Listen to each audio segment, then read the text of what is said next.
Christ travaillait toujours dans un état intérieur de continuel repos. Il ne connut jamais d'agitation fiévreuse. Je vis par le Père. Jean 6, 57. Mon jugement est juste parce que je ne cherche pas ma volonté, mais la volonté de celui qui m'a envoyé.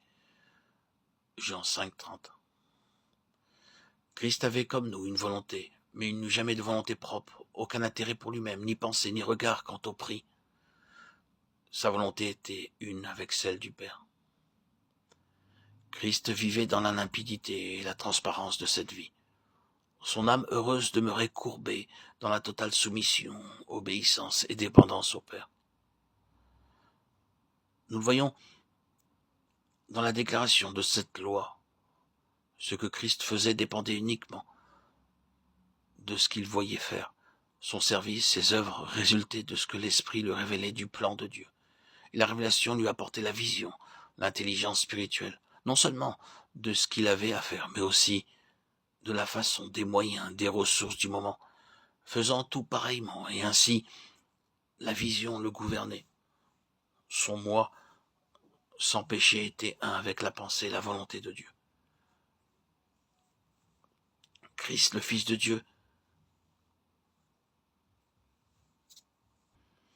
et tout ce qui a été dit à son sujet est applicable à l'Église, qui est son corps.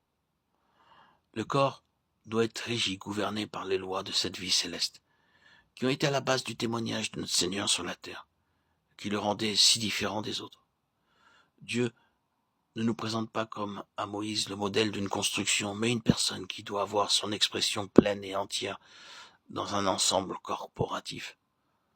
Nous disons d'emblée que les lois de la vie céleste ne sauraient être expérimentées sans qu'une œuvre très profonde ne soit accomplie en nous.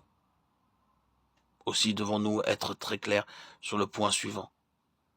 Être conduit de façon vivante dans son être intérieur par les lois de cette vie demande la révélation de Christ en nous, et par elle l'établissement de sa vie gouvernante et directrice, qui nous instruira de ses lois. Apprendre Christ, c'est apprendre une personne et non des choses. Nous apprenons de Christ qui développe notre intelligence spirituelle. Si toutefois nous demeurons dans la mort à toute autre intention que celle de connaître ce qu'il a dans son cœur, et qu'il désire nous voir accomplir. La mesure grandissante de l'expérience des lois de la vie céleste demande que la croix établisse plus pleinement les droits de Christ pour nous rendre plus dépendants. Nous ne saurions atteindre ni épuiser le contenu et la signification des lois de cette vie. Ainsi, si nous prenons Jean 5, 19, où nous apprendrons notre vie durant, nous ne saurions en atteindre les limites, car s'il en était ainsi, la croix n'aurait plus à agir en nous, ce qui est évidemment impossible.